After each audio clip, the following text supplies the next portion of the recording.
بھول جاتے ہیں. یاد ہے بشر حافی؟ کون ہے بشر حافی؟ بشر حافی وہ عسکر البلد کہا جاتا تھا. عسکر البلد یعنی اپنے شہر کا سب سے بڑا نشیڑی، اپنے شہر کا سب سے بڑا نشیڑی، سب سے بڑا شرابی. عسکر البلد چھیڑتے تھے لوگ کہہ کے. کبھی کہیں پڑے ہوئے، کبھی کہیں دھوپ پڑے ہوئے، کبھی کسی کی دیوار کے سائے میں، کبھی کسی پیڑ کے سائے میں، کبھی کہیں کہیں دھوپ میں پڑے ہوئے، شراب پی کے کہیں بھی. توبہ کی توفیق نصیب ہوئی. ہوا کیا؟ کیا واقعہ تھا وہ؟ کسی کو یاد ہے واقعہ؟ کس چیز کا احترام کیا تھا انہوں نے؟ ہاں، ایک اللہ کے نام کا احترام کیا تھا. ایک اللہ کے نام کا احترام کیا تھا. اٹھا کے عطر لگا کے رکھ دیا تھا. عطر لگا کے رکھ دیا تو صبح ایک اللہ کا بندہ بشر کو تلاش کرتا ہوا گھوم رہا ہے. کبھی کسی سے پوچھتے، کبھی کسی سے پوچھتے، ارے بھائی بشر نام کے کسی بندے کو جانتے ہو؟ اب لوگ کہہ رہے ہیں کہ یار اتنے بڑے اللہ کے والے ہیں، اللہ کے ولی ہیں، یہ عسکر کو تو نہیں ڈھونڈ رہے ہوں گے، یہ اس نشیڑی کو تو ڈھونڈ نہیں رہے ہوں گے، یہ کسی اور بشر کو ڈھونڈ رہے ہیں. تو آخر میں انہوں نے کہا کہ این عسکر البلد، ارے وہ نشیڑی کہاں پر ہے؟ تو لوگوں نے کہا ارے حضرت آپ اتنی دیر سے ان کو تلاش کر رہے ہیں. کہا وہ تو وہاں بیٹھا ہوگا. وہاں گئے، شراب کے ٹھیکے پہ لوگ بیٹھے ہوئے شراب پی رہے. تو حضرت بشر حافظ سے مخاطب ہونے والے نے کہا کہ بشر، تمہیں اللہ کے رسول صلی اللہ علیہ وسلم نے سلام کہا ہے. اب ہاتھ کی بوتل تھرتھرانے لگی، ہاتھ کانپنے لگے، کہنے لگے وَمَنْ أَنَا حَتَّى يُسَلِّمُ عَلَيَّ الرَّسُولَ عَلَيْهِ الصَّلَاةُ وَالسَّلَامُ. کہا وہ میں کون ہوں جو مجھ پہ حضور سلام پیش فرما رہے ہیں؟ کہا کہ کیا تو وہ نہیں ہے جس نے اللہ کے نام کو عطر لگا کر رکھ دیا تھا؟ کہا ہاں وہ تو میں ہی ہوں. کہا نبی کریم صلی اللہ علیہ وسلم نے تمہیں حکم دیا ہے کہ بشر، ہم تمہیں اپنے گروہ میں شامل کرنا چاہتے ہیں، آؤ گے یا نہیں؟ بوتل پھینک دی، ٹھیکے سے باہر نکلے اور کہا اللہ کی قسم، بشر توبہ کرتا ہے، اللہ کی بارگاہ میں واپس آتا ہے. چپلیں اتار کر پھینک دی. زندہ حافی کہتے ہیں ننگے پاؤں چلنے والے کو، حافی القدم، ننگے پاؤں. اور حضرت بشر حافی کا معاملہ یہاں تک پہنچ گیا کہ جب حضرت بشر حافی نے چپل اتار کر پھینکی، توبہ کی سچے دل سے، تو پورے شہر میں وہ کہیں سے بھی گزر سکتے تھے. اس احترام میں جانور روڈ پر غلاظت نہیں کیا کرتے تھے. کوئی بکری غلاظت نہیں کرتی تھی، پیشاب نہیں کرتی تھی کہ یہاں سے حضرت بشر اگر ننگے پاؤں گزرے تو ان کے پاؤں خراب ہو جائے. اور ایک دن ایک بکری نے پیشاب کر دی روڈ پہ، تو بکری کا مالک چیخ کے رویا، دھاڑے مار مار کے رویا. اس کی بیوی نے پوچھا کیا ہوا؟ کہا کہ حضرت بشر کا انتقال ہو گیا. کہا تمہیں کیا بتا؟ کہا کہ اگر انتقال نہیں ہوا ہے تو اس کی ہمت نہیں کہ پیشاب کر دے روڈ پہ، اور خبر آ گئی کہ حضرت بشر کا انتقال ہوا. آپ سوچئے یار، ایسے ایسے اللہ والے. توبہ سے صرف بخشش کے دروازے نہیں کھلتے، توبہ سے ولایت کے دروازے کھل جاتے ہیں. ولایت کے دروازے. توبہ کر کے تو دیکھو، تم واپس آ کر تو دیکھو. اور تمہیں کیا لگتا ہے یہ جو تم زکوٰۃ دیتے ہو، صدقہ دیتے ہو، خیرات دیتے ہو، نذرانے دیتے ہو، موٹی موٹی گڈیاں دیتے ہو، صرف اس سے اللہ خوش ہوتا ہے؟ ارے صرف اس سے خوش نہیں ہوتا، بلکہ اللہ تعالیٰ تو توبہ کرنے والے بندے کی توبہ سے خوش ہوتا ہے. اچھا کون بتائے گا کہ اللہ تعالیٰ توبہ سے کتنا خوش ہوتا ہے؟ کوئی ایک ایگزامپل کہ اللہ اتنا 10% خوش ہوتا ہے، 20%، 50%، 100%. جیسے کسی غریب کو پوری دنیا کا سونا دے دیا جائے اتنا خوش ہوتا ہے. کتنا خوش ہوتا ہے؟ کوئی ایگزامپل ہے؟ نہیں ہے؟ لے لو. مسلم شریف کی صحیح حدیث ہے. نبی کریم صلی اللہ علیہ وسلم فرماتے ہیں کہ جانتے ہو اللہ تعالیٰ اپنے بندے کی توبہ سے کتنا خوش ہوتا ہے؟ صحابہ نے کہا کہ اللہ و رسولہ اعلم، اللہ اور اللہ کے رسول بہتر جانتے ہیں. علیہ الصلوۃ والسلام. نبی کریم نے فرمایا ارأیتم لو افلت منکم دابۃ فی ارض فلات، کہ اگر تم کسی صحرا میں ہو، چلچلاتی دھوپ ہو، یہ تو ابھی ابھی تم لوگوں کو لگ رہا ہے کہ ہیٹ ویو اور یہ ٹیمپریچر اتنا ہائی ہو گیا اور اتنی گرمی بڑھ گئی. یہ اس زمانے کی بات کر رہا ہوں جب سعودیہ جانے والے یہ کہا کرتے تھے کہ ہم موت کے منہ سے واپس آ گئے. ٹیمپریچر اتنا بھیانک ہوتا تھا. حضرت عبداللہ بن مسعود نے تو یہاں تک کہا لو وضعت قطعۃ من لحم الفیل علیہا العادۃ مشویۃ، کہ اگر ہاتھی کے گوشت کا ٹکڑا اگر بڑا سا آپ وہاں دھوپ میں ڈال دو تو تھوڑی دیر میں کباب بن جائے گا. اتنی گرمی، 55 ٹیمپریچر 60 ٹیمپریچر بعض علاقوں میں ہو جاتا ہے. کھڑے کھڑے گاڑیوں میں آگ لگ جاتی ہے. ابھی بھی اتنا ٹیمپریچر ہوتا ہے. نبی کریم صلی اللہ علیہ وسلم فرما رہے اس گرمی میں تم صحرا میں اپنے اونٹ کے ساتھ جا رہے ہو اور اچانک تمہارا اونٹ غائب ہو جائے جس پہ ٹھنڈا پانی رکھا ہوا تھا، جس پہ کھانا رکھا ہوا تھا، اور 100 کلومیٹر 150 کلومیٹر یعنی میلوں کے حساب سے تمہیں کہیں کوئی زندگی کی امید نظر نہ آئے، چلچلاتی دھوپ میں تم زمین پہ گر جاؤ اور اچانک تمہاری موت ہونے والی ہو، تمہارا جسم ٹھنڈا پڑنے لگے اور پھر اچانک تمہارے سامنے کوئی ٹھنڈا پانی لے کر آ جائے. اچانک یعنی مرنے والا ہوں، ایک قطرہ گلے میں چلا گیا تو زندہ بچ جاؤں گا. ایسی حالت میں تمہیں کتنی خوشی ہوگی. صحابہ کے چہرے کھل گئے. کہا کہ اس سے کئی زیادہ خوش میرا رب تب ہوتا ہے جب تم توبہ کرتے ہو. جب تم توبہ کرتے ہو. آپ سوچئے یار کیا ایگزامپل دیا ہے نبی کریم صلی اللہ علیہ وسلم نے. ذرا غور کیجئے بھائی، کیونکہ اللہ تعالیٰ انسان تو ہے نہیں کہ اس کو آپ پیاس کے ساتھ جوڑ دیں گے، بھوک کے ساتھ جوڑ دیں گے. تو نبی کریم نے ہمیں اور آپ کو اپنی عقلوں کے مطابق سمجھایا کہ جس طرح تم مرنے کی کگار پہ پہنچ کے اچانک زندگی کی بھیک تمہارے دامن میں ڈال دیے جائے تو جس طرح تم خوش ہو جاؤ گے، اس سے کئی زیادہ خوش تمہارا رب تب ہوتا ہے جب تم توبہ کر کے واپس آ جاتے ہیں. توبہ کر کے واپس آتے ہیں. آپ سوچئے توبہ کتنا بڑا اجر ہے، اور توبہ ایسا بڑا اجر ہے کہ نبی کریم صلی اللہ علیہ وآلہ وسلم، ایک صحابی آئے کہا یا رسول اللہ میں نے زنا کر لیا، مجھے سزا چاہیے. نبی کریم صلی اللہ علیہ وآلہ وسلم نے فرمایا توبہ کرو. انہوں نے کہا یا رسول اللہ توبہ ہی چاہتا ہوں مگر توبہ ایسی کہ جو اس میں سزا بھی ہو. تو نبی کریم صلی اللہ علیہ وسلم نے حکم دیا، ان کو سنسار کیا گیا، ان کا انتقال ہو گیا. تو کچھ لوگوں نے کہا انَّ احاطت بِهِ ذُنُوبُ، اس کو اس کے زنا نے ہلاک کر دیا. نبی کریم نے فرمایا اسکتو، خاموش.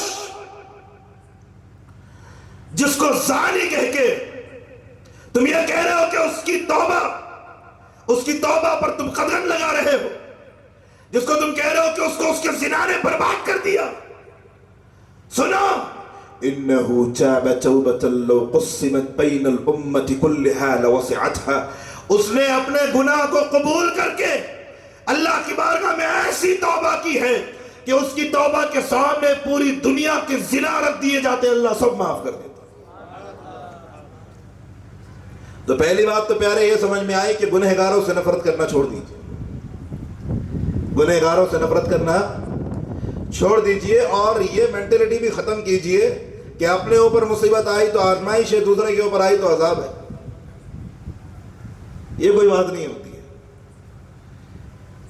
دوسرے کی مصیبت بھی آزمائش ہو سکتی ہے اور تمہاری مصیبت عذاب ہو سکتی ہے. دودھ کا دھلا اس دنیا میں کوئی نہیں ہے، اس لیے کسی کو اب کسی گنہگار سے نفرت کرنے کا حق تو نہیں ہے. ہاں گنہگاری کے درجے ہو سکتے ہیں، کوئی بڑا چھوٹا گنہگار، کوئی بڑا گنہگار، کوئی اس سے بڑا گنہگار، کوئی وقت کا فرعون ہو سکتا ہے، کوئی نمرود ہو سکتا ہے، کوئی شداد ہو سکتا ہے، کوئی حامان ہو سکتا ہے، کوئی کچھ بھی ہو سکتا ہے، مگر گنہگار سے نفرت کا حکم نہیں. مجھے بتائیے کہ ایک وہ ہے فرعون. فرعون کون ہے؟ فرعون یہ وہ فرعون ہے جو کہتا ہے کہ میں خدا ہوں. کیا کہتا ہے؟ میں خدا ہوں.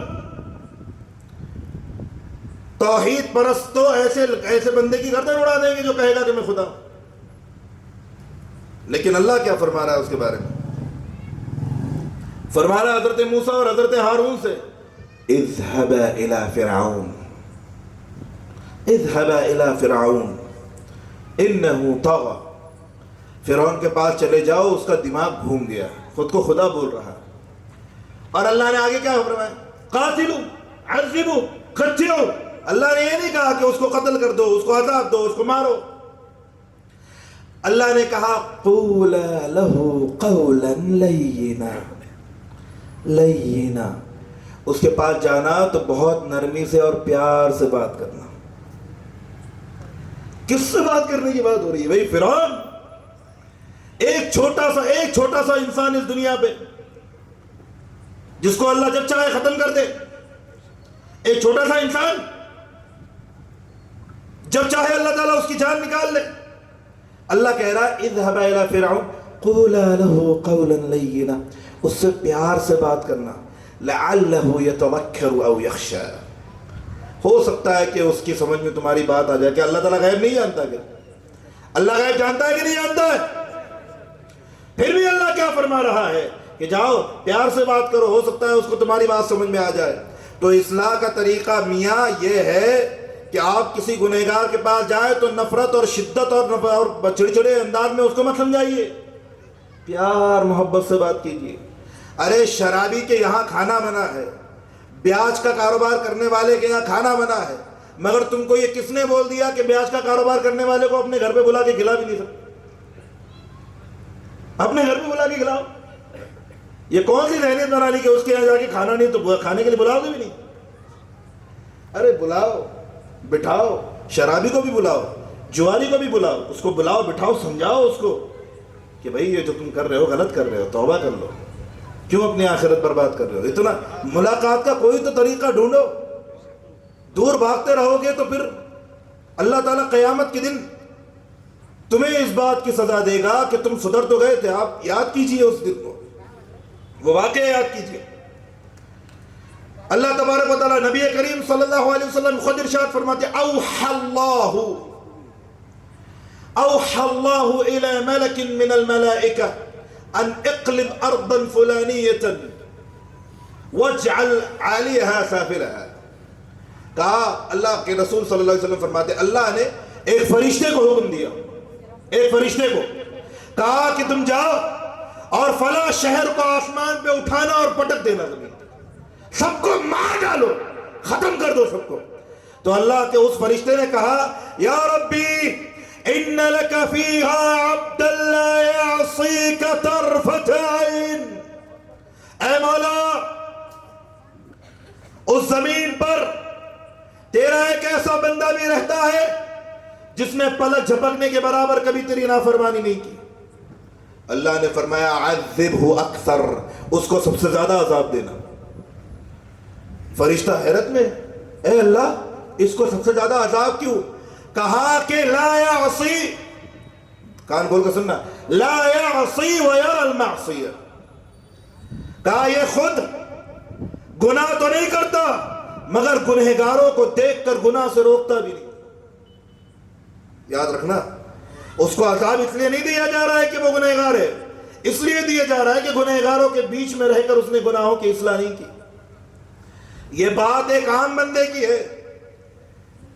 جب عام بندے کا حال یہ ہے، کان کھول کے سننا، جب عام بندے کا حال یہ ہے کہ اس نے نیک بننے کے باوجود گنہگاروں کو دین کی دعوت نہیں دی، تو جو لوگ دعوت کی ذمہ داری لے کر بیٹھے ہوئے ہیں، جو مبلغین ہیں اور جو لوگ کتابیں پڑھ پڑھ کے سنا رہے ہیں، اگر وہ گناہوں سے نہیں روکیں گے تو کون روکے گا؟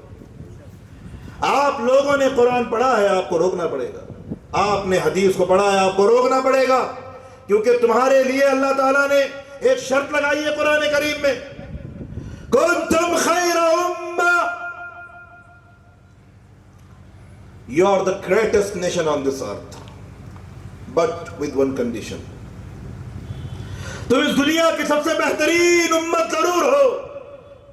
بہت لوگ کہتے ہیں ارے سب سے افضل امت ہے، ہم اشرف المخلوقات ہے، سب سے بہترین امت ہے، ہو لیکن اللہ نے آگے شرط بھی لگائی ہے۔ کبھی شرط پڑی کہ نہیں پڑی؟ تم سب سے بہترین امت ہو مگر کب؟ اخرجت للناس، اخرجت للناس، تم سب سے بہترین امت ہو جب تم اپنے لیے نہیں دوسروں کے لیے جینا شروع کرو گے. اور اگر اپنے لیے جیو گے تو کیا ہوگا؟ ثم رددناه اسفل سافلین، تو تمہیں دنیا کا سب سے بدترین مخلوق بنا دیں گے. دنیا کی سب سے بدترین مخلوق بھی انسان ہے، بہترین مخلوق بھی انسان ہے. اگر اپنے لیے جیے گا، دوسروں کا خیال نہیں رکھے گا تو بدتر جانور سے بھی بدتر، برے نجس ناپاک جانور سے بھی بدتر. اور اگر دوسروں کے لیے جائے گا، دوسروں کے لیے جیے گا، دوسروں کے لیے زندہ رہے گا، دوسروں کی خدمت کرے گا، دوسروں کے لیے کام کرے گا، تو ایسا بندہ خیر امہ، سب سے بہترین امت کا فرد ہے. اخرجت للناس، کیونکہ تم لوگوں کے لیے نکالے گئے ہو، تمہارے لیے ہم نے جنت تیار کر رکھی ہے. ارے تم دنیا کے جھنجٹ میں کہاں پڑے ہوئے؟ کہاں دنیا کے جھنجٹ میں پڑے ہوئے؟ پچھلی بار دنیا کتنی بڑی ہے میں نے بتایا تھا نہیں بتایا تھا؟ دنیا کتنی بڑی ہے اس پر کوئی بات ہوئی تھی پچھلی بار؟ نہیں ہوئی تھی.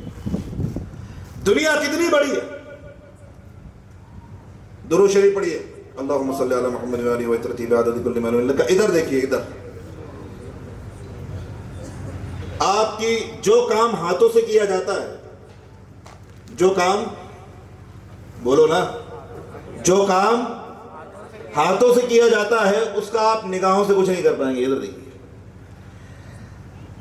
درود شریف پڑھیے، اللہم صلی علی محمد و آلہ و ترتیب عدد کل ما لک. ایک بندہ کر رہا ہے نا، کرنے دو اس کو. آپ ادھر دیکھیے. تو بات یہ چل رہی تھی دنیا کتنی بڑی ہے. سنیے، بہت غور سے سنیے بھائی. آپ لوگوں سے گزارش ہے اللہ کے واسطے، تھوڑا میرے قریب آ جائیے. بیچ کی کرسی ہے خالی، تھوڑا اٹھ کے آ جائیے. بہت زیادہ ٹائم نہیں لیں گے آپ کا، تھوڑا سا آگے آ جائیے، آگے آ جائیے.